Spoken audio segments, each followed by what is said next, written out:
Hey everybody, this is Russ from Retro Game Core. So I received the Retroid Pocket 3 about a week and a half ago, and I made a review for it last week. And if you haven't seen that, I'll leave a link to it in the video description. Now usually what happens after I make a review is I take a little bit of a break from the device, and then I come back to it later on. But something different happened with the Retroid Pocket 3. I just couldn't stop playing it. Like I mentioned in my review video, this has an excellent balance between price, performance, and portability. And so I figured, I've been playing with this thing so much over the past week or so, let's just go ahead and make a starter guide now. So that's what we're working on here today. I'm going to get it set up so that you go from the very beginning to being pretty capable with this device. And this guide will also work really well with the Retroid Pocket 2 Plus in case you have that as well. These two devices share the same chip and the process is exactly the same. Now earlier in the year I did make some Retroid Pocket 2 Plus starter guides and those still work as well. But the Retroid Launcher in particular is a little bit different now. They've gone through an update since my last two videos, and so this one is a bit of a refresh from those videos too. And now the last point I want to make before we get started is that the Retroid Pocket devices are not super easy to set up in the first place. These devices use Android as their operating system, and unfortunately that OS is just not perfectly suited for retro gaming. And so there are quite a few steps to really get this tailored to perform the way you would like it to. And if you're just starting out in the whole emulation thing, this is probably going to be a little bit overwhelming. But honestly, I would say it's all good. Just maybe take your time with it and then, just go through it maybe one chunk at a time. Additionally, in my video description, I'll have a written guide which will walk you through this whole process too, so you can do that at your own pace. Anyway, we got a lot of ground to cover, so without any further delay, let's jump into it.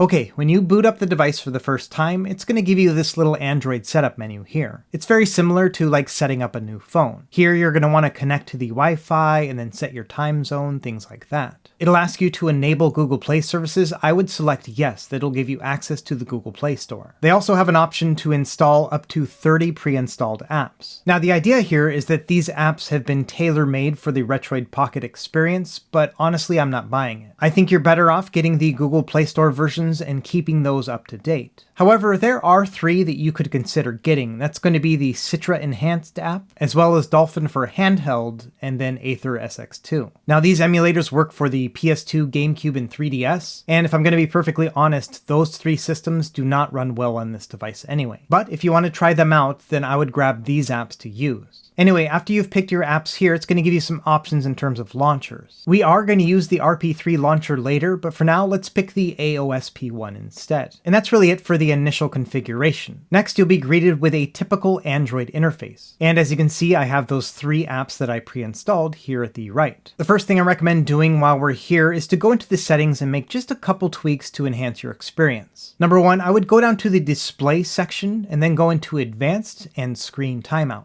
You'll see by default, the screen is going to turn off after a minute of not touching it. What I like to do is set it to 30 minutes, that way I don't have to worry about the screen going dark on me. Additionally, in the settings, if you scroll all the way near the bottom, you'll see one that says handheld settings. And in here is going to be a series of different settings that are specific to the Retroid Pocket 3. What I recommend is kind of going through each of these settings and seeing if there's any that you would specifically want to change. Honestly, there's only one that I change within here, and it's in the input section. And what we want to do here is change out the controller style. By default, it's going to have the Nintendo style A, B, and XY layout, but a lot of the apps that we're going to be using are more tailored to the Xbox style layout where the A button is on the bottom. And so within here, we can change it from retro to Xbox. Now, obviously the physical buttons are still going to be labeled the A, B, and XY that they are, so you'll just have to remember that B is actually going to function as A and so on. Additionally, within the handheld settings, if you go all the way to the bottom into advanced, you can see here you can re-enter the setup wizard or you can do a factory reset on the device. Now let's talk a little bit about storage. If we go into the settings and storage section, you can see here that the device has 32 gigs of onboard storage. That's what you're going to use to store your Android apps and games. Now, depending on when you bought the Retroid Pocket 3, it might come with a microSD card. Now, there's no limit to size card that you could use. You could actually go up to like a terabyte or more. But for the purposes of this guide, I'm just going to use the one that came with it. So we're going to be limited to 32 gigs of SD card storage. But I would definitely recommend at least 128 gigs, but maybe up to 256 if you plan on using some of those bigger game files like Dreamcast and PS1. Now, once you've inserted the card, go ahead and swipe from the top. And then in the bottom here in your notifications, you'll see something that says Tap tap to set up your SD card. Here it's going to ask you if you want to use it for handheld storage or portable storage. Portable storage means you can take the SD card out, put it into a computer, and add files to it. If you use your SD card as handheld storage, that means you can use Android games on the SD card, but the only way that you can transfer them is via USB cable. You're not going to be able to take out the SD card and put it in your computer. Overall, unless you plan on using some very big Android games, I would recommend using the portable storage option. Now, once we have our SD card set up, let's go ahead and start installing some apps. For this, we're going to go into the Google Play Store and start installing things like you would on a phone or a tablet. It'll ask you to sign into your Google profile right here, and then you can start downloading your apps. Now, if you've already used emulators or games or something on a phone or a tablet before, you can actually just go into your settings and then download your previous apps from your profile. But if you've never done any of that, you might be wondering, okay, what apps should I be installing? And now's a great time to talk about some of the resources I have on my website. Here I've got all sorts of guides, including my Retroid Pocket 2 Plus guide right here, which I will update to be a Retroid Pocket 3 update as soon as I'm done with this video. But in addition to that, I have RetroArch and Android starter guides. These are going to be your biggest helpers when it comes to setting up the Retroid Pocket 3. The Android emulation starter guide will give you all sorts of tips and tricks when it comes to setting up the Retroid Pocket 3, and RetroArch is the main emulator we're going to use, and so you're actually going to want to reference both of these guides. For example, if we go into the Android emulation starter guide, you can see here within the table of contents there is a section for recommended emulators. In addition, if you want to try out some game streaming, I have some recommendations there too. And so if you go into the recommended emulator section, you'll see a list here of all the apps I recommend getting from the Google Play Store. And if you're interested in getting game streaming set up, I have a list of those as well. Anyway, once you've got all those downloaded, you'll probably see a bunch of these icons here on your home screen. And theoretically, you could just start opening up these apps and playing games right here. But I think a little bit of work ahead of time is going to pay off in dividends later on. So the first thing I recommend doing is going through and just organizing all these apps. And organizing these is exactly like how you would do it on a smartphone or a tablet. Anyway, let me show you how I organize them. On the top left, I have the Retroid Launcher, which I will get into here in a minute. And then I have different categories for emulators, streaming apps, Android games, and then different front ends. And then anything I don't plan on using, I throw into a miscellaneous folder so I don't have to see it. And again, you can organize this however you would want. So now let's set up the Retroid Launcher to make things look just a lot prettier. Now the Retroid Launcher has two layers to it. The first one is this app layout. We're actually not going to go to that at all. We're going to go to the emulation section here on the bottom left. Now you won't see anything on the screen just yet. We have to set it up first. So we'll go into Setup and we're going to go to Create ROM Folders. Make sure your SD card is inside the device for this part. And then for the default directory, pick the SD card right here. After a moment, you'll get a notification here that everything's been created. Okay, so now we're ready to start adding game files onto our SD card. So go ahead and hold down the power button until the power menu comes up and then select power off. Now you can take out the SD card and put it into your computer. And when the window pops up here, you should see a bunch of different folders, but the one we're going to focus on here is the Retroid Pocket Games folder. And within here, there are three subfolders: BIOS, Ports, and ROMs. And we're just going to focus on the BIOS and ROMs right here. In the BIOS folder, we're going to add some system files. We'll get into that in here in a second. And then in the ROMs folder, you can see a bunch of different subfolders for all the systems that we want to play on the device. So let's start moving things over from my computer. We're going to start with the BIOS folder first. Now, BIOS are system files that are necessary for certain systems to play properly. And these files themselves are copyrighted, so you're on your own to find those. What I recommend doing is searching for the words RetroArch BIOS pack, and you'll find what you need. Anyway, once you have a BIOS pack, I recommend moving it all into that BIOS folder. Okay, so the BIOS files have been moved over now. Now it's time to start moving over our ROM files. And I gotta say, this is probably going to be the trickiest and most tedious part if you're just starting out. But the general flow is going to be the same across the board. You'll pick the folder of the system that you want to put games in, and then you'll need to build your own ROM library and then move those files over to the corresponding folder. Now, just like BIOS files, ROM files are copyrighted, so I can't say where to get them. But another thing you're probably thinking is, okay, which file types am I supposed to use? Like, how does this all work? And again, here I would recommend going through my Android emulation starter guide. If you look at the table of contents, I have a listing of all the major systems, and then you can click on them and read more about them. For example, if we go to the PS1 section, you can see here it has the name of the emulator I recommend, and then it also talks about what BIOS files are going to be required, as well as the file types that are going to work best. And so when you're first getting started out, this is what I recommend doing, is go to these sections and then see what the recommended file types are. That way you can make sure you're not wasting your time by using file types that aren't going to work well. But really, that's about it in a nutshell on how to load up your SD card with the game files. So now let's talk about the most important emulator you can use. It is called RetroArch. Now this one I do not recommend getting from the Google Play Store. Instead, you should get it directly from their website. It's going to be a lot more updated. What you want to do here is go to RetroArch.com, then the download section, and then scroll all the way down to the bottom here, and you'll find a section here that says nightly builds. On the left, you'll see a menu of different options. I would select the Android one here. Now the RP3 screen is not quite big enough to show everything, so you want to go into the menu up here on the top, and then change the view to the middle one here. This will make things more legible. If you scroll down now to the bottom, you'll find one that says RetroArch Arch 64 APK. Go ahead and click on that and then start this download. It'll probably give you some warnings about how it's dangerous or whatever, and don't even worry about it. Once it's done downloading, go ahead and click on it. And then again, Chrome's going to be like, hey, you can't install things from me. And so you have to go in and hit yes and enable all these different settings. But at some point, it's going to allow you to install the app. And that's it, we've now installed RetroArch directly onto the Retroid Pocket 3. And so we're going to move this over to my emulator section, and we'll spend a few minutes now just really kind of getting some of the basics configured for RetroArch.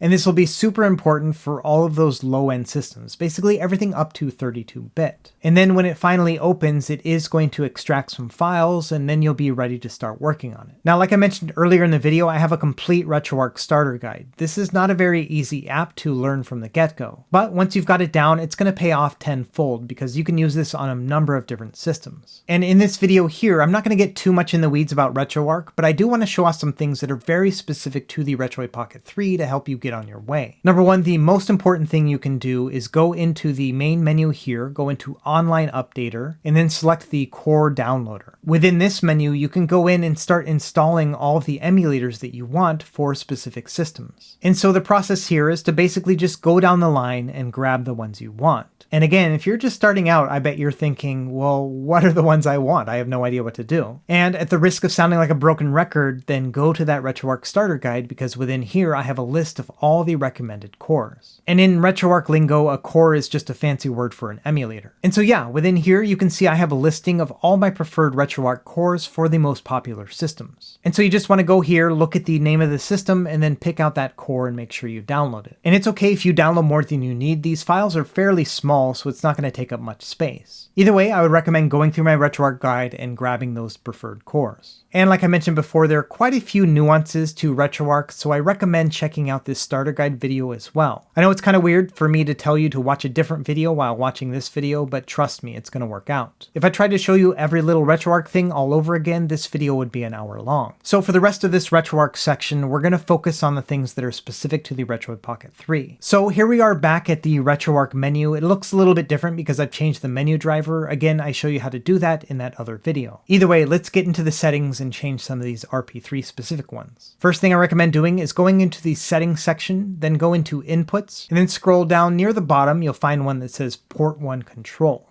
And within here, there's not a lot we need to change, but there are a couple things that are really kind of weird about the Retroid Pocket 3. Now, for the most part, all of your controller buttons are going to be mapped automatically. But there are a couple for some reason that don't work correctly. So what I recommend doing here is remapping the select button, and then also your trigger buttons, L2 and R2. For some reason, these three buttons in particular do not get mapped correctly. Anyway, that's all you have to do for those. Next, we're going to back out to the main input menu and then go into hotkeys. And there are a couple things we want to do here. Number one, we want to turn off the confirm quit. That means we only have to press the hotkey one time to quit out of a game. And then additionally, for the hotkey enable button, we want to make sure this is L3. So you're going to click down on the left analog stick. After that, we have a bunch of other hotkeys that we can assign to specific buttons. And for this, I've gone ahead and made a diagram for you. What you want to do is go through the menu, and for each of these different hotkeys, you want to press the corresponding button as you see on this diagram. And what this means is that when you press the hotkey enable button, which is clicking down on the left analog stick or pressing L3, when you press any of the other buttons that you see here on the diagram, then that function is going to happen. So for example, if we press L3 and R3 at the same time, it'll quit RetroArch.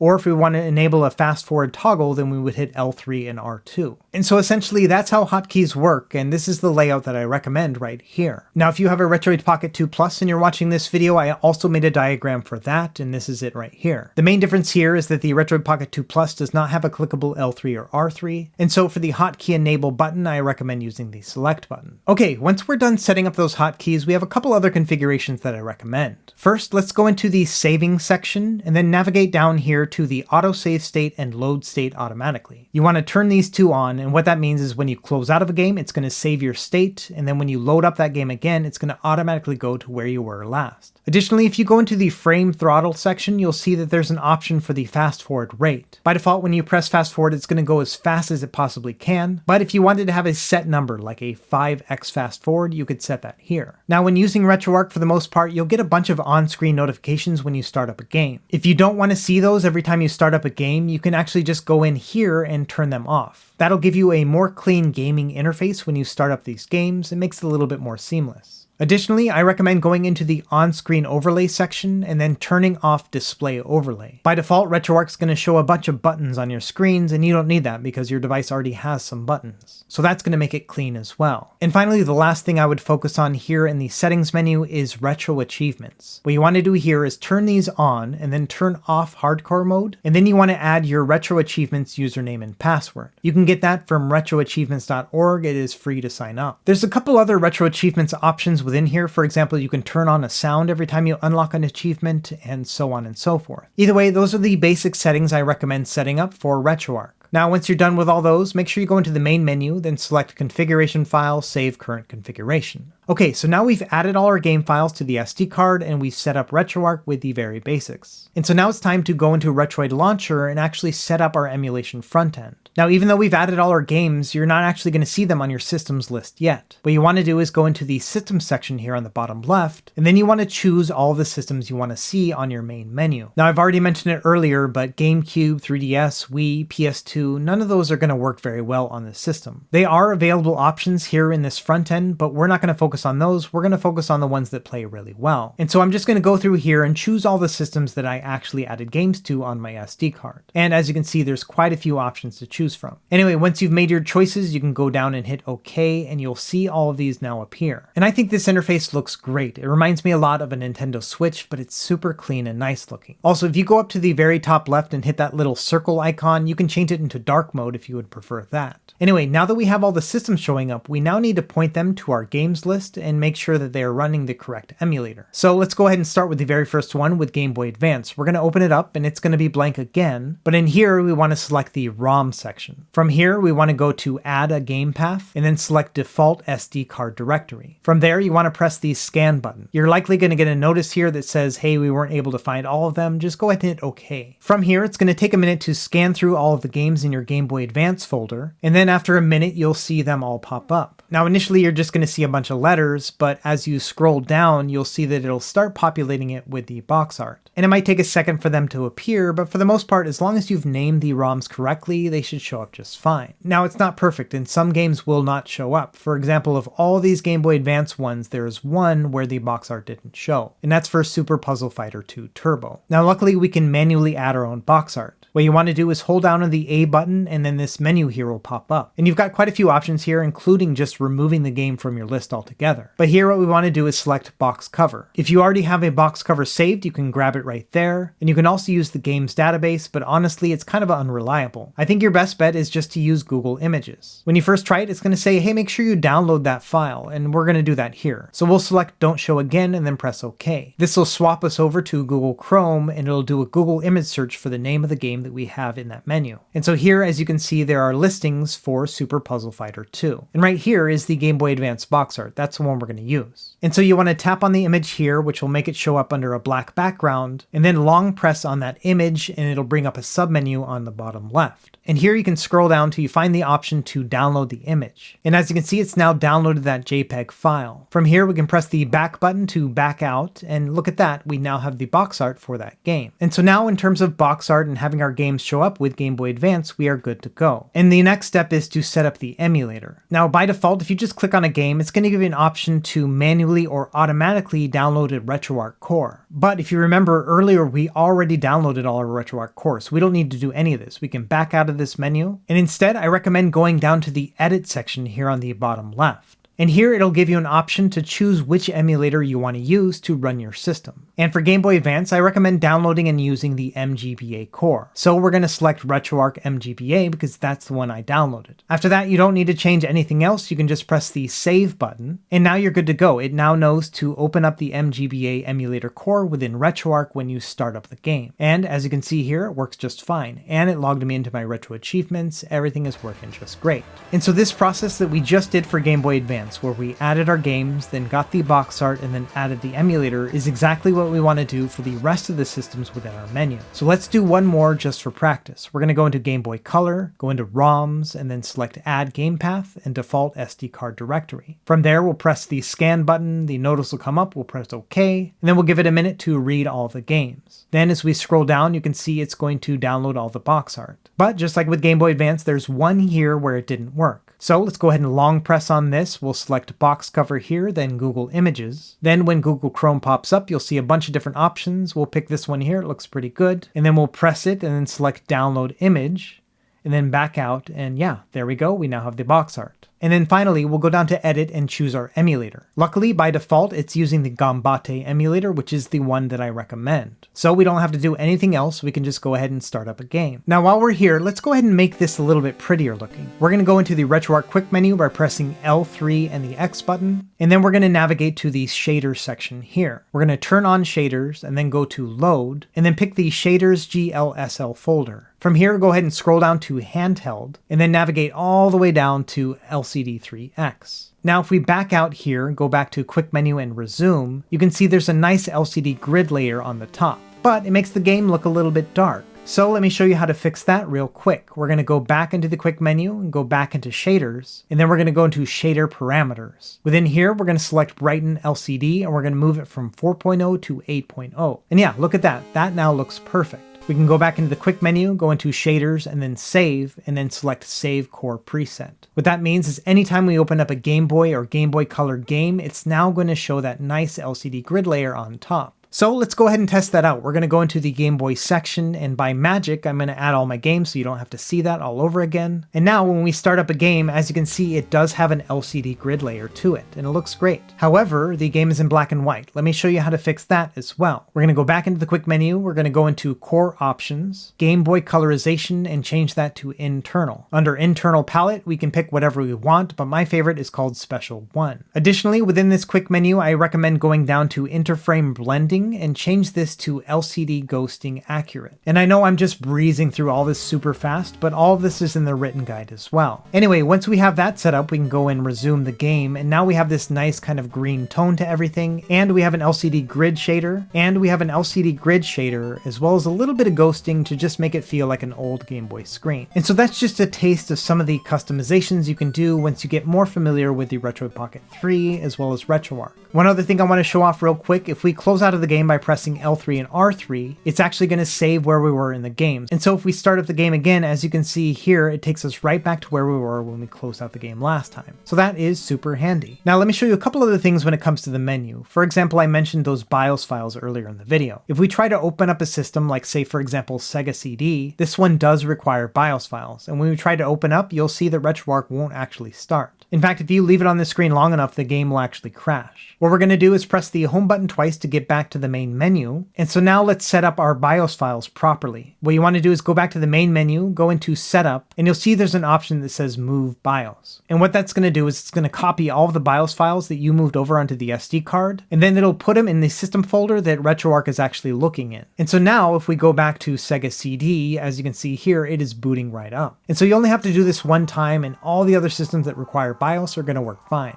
Now, some of the higher end systems don't do very well in RetroArch. For those, I recommend using a standalone emulator. We're going to use PSP as our example right here. This one is unique because it's going to ask you where do you want to save your PSP data, things like your save files and things like that. Now here you can actually choose wherever you'd like, but I usually will actually just put it in the exact same folder as my ROMs. And so here I'm going to navigate to the SD card, then the Retroid Pocket Games folder, and then finally the PSP folder. That means if I ever need to access my save files, I can just grab them right there on the SD card. Most of the other emulators are not going to give you this option. Anyway, once you're in the main menu like this, we want to actually point it to where the games are stored. So we're going to click on SD, then Retroid Pocket Games, then ROMs, and then PSP. And so once you've selected that folder, you should see all of your games right here. Now let's talk a little bit about some of the default settings that I would recommend for PSP in particular. In general, most of the defaults are correct. For example, I think Vulkan works better than OpenGL, and I prefer to use buffered rendering here as well. But by default, you'll see that it has a 2x PSP resolution, and unfortunately the Retroid Pocket 3 is not powerful enough to play all the games at a 2x resolution. Instead, I recommend changing it to a 1x resolution, and then we can bump them up as needed later on. Additionally, I recommend going into the control section and making sure that the on-screen touch controls are not turned on. Next, we need to go into the control mapping because a few of these are not going to work properly. For example, if we try to go in here and map the D-pad button up, you can see that when we remap it, it changes the name of it. So what you want to do here is go through each of these and remap each of your buttons accordingly. Now, luckily, this is only something you need to do one time, but it's very typical with these standalone emulators that you will have to do this at least once. And also be sure to remap your fast forward and pause buttons. I like to use R2 and L2 for these. And these will allow you to fast forward the game during some of the slow parts and then also access the main menu by pressing L2. Okay, so those are the default settings for PSP. Let's go ahead and start up a game and we'll talk a little bit about some of the things you can do within this emulator in particular. For example, here we're playing Virtua Tennis World Tour, and the game is running just great. In fact, it makes me think that maybe we could bump up the resolution and it's still going to play well.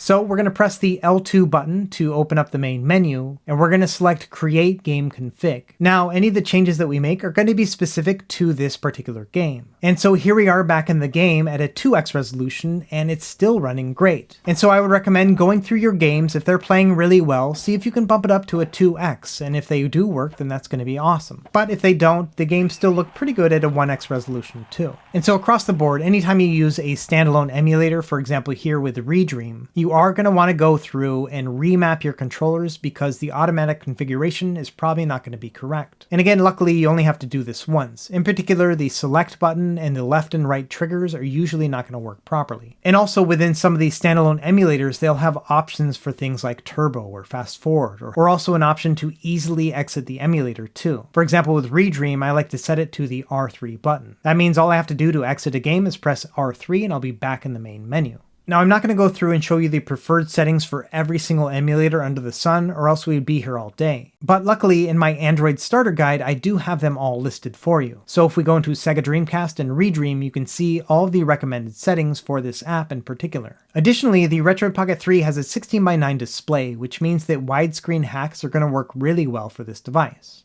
So using that same Redream emulator as an example, let's go ahead and set up widescreen hacks. We're going to back out to the quick menu here and then go into Edit Cheats, and most of the games will have a widescreen cheat right here. While you're in here, you can set up other cheats if you'd like, and then from there you just have to restart the game. And yeah, look at that, we now have widescreen Crazy Taxi 2. And so like I've mentioned before, make sure you check out that Android starter guide. It'll have per system configurations for each of these. Okay, we're almost done here, but there are a couple more points I want to make specific to the Retroid Pocket 3. Number one, let's talk about boot up time. And while we're doing this, we're also going to have a cat break because my cat is on my lap right now. And so if you've never seen this channel before, I often will do these cat breaks and show off my cat Chicken right here. Anyway, back to the subject at hand, Android-based devices like the Retroid Pocket 3 usually have very long boot up times. In fact, from the moment you turn on the Retroid Pocket 3 to the moment you can actually start navigating the front end, it's about 39 seconds. And so honestly, that's a pretty long wait if you just want to play some retro games. But the thing to bear in mind with Android-based devices like this one is that you should treat them more like a tablet or a phone than an actual device. And so in that sense, I actually recommend just keeping it on and leaving it in sleep mode when you're not using it, much like you would with a phone or a tablet. Now, this is going to drain the battery faster, but to be honest, it's not going to go down that much. It'll take several days for the battery to run down. But the difference between waking it up from sleep and waking it up from powering on is night and day. And so instead of 39 seconds, it'll just take like 2 seconds to wake it back up.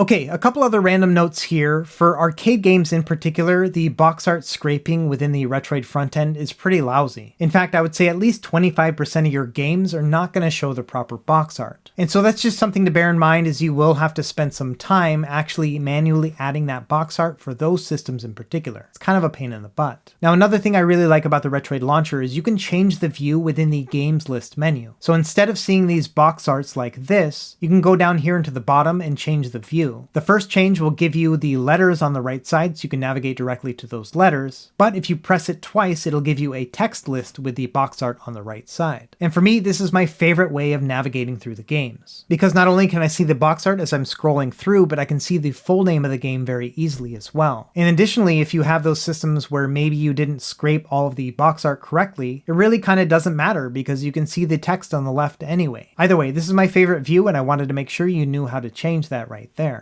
And finally, the last point I want to make is that you can change the order of these systems if you'd like. And it's very easy to do. All you have to do is press down on the icon and then move it left or right. And so, for example, if you want to organize it by handheld system or by 8-bit and 16-bit era or by company, you can do all that stuff right here. And honestly, I think it's just a really nice, thoughtful touch, and I'm really impressed with how much work Retroid has put into this launcher. And since they've been publishing updates to this periodically, I'm hoping we'll see more in the future as well. Anyway, that's really it for my Retroid Pocket 3 starter guide. At the end of the day, my recommendation is to look through this video and kind of get a feel for all the work involved in setting everything up for the Retroid Pocket 3, and then be sure to check out the RetroArch starter guide as well as that Android emulation starter guide too. I made those two guides specifically because I knew there were going to be a lot of Android-based emulation devices coming out in the future, and instead of going over the same material over and over, I decided to push them out into these separate guides. And my last note here is make sure you check out the written guides as you're going through as well. If you're watching a video like this, you're probably a visual learner, but I also keep the written guides up to date more often than I can the videos. And so if you run into any problem along the way, I would recommend checking out that written guide first.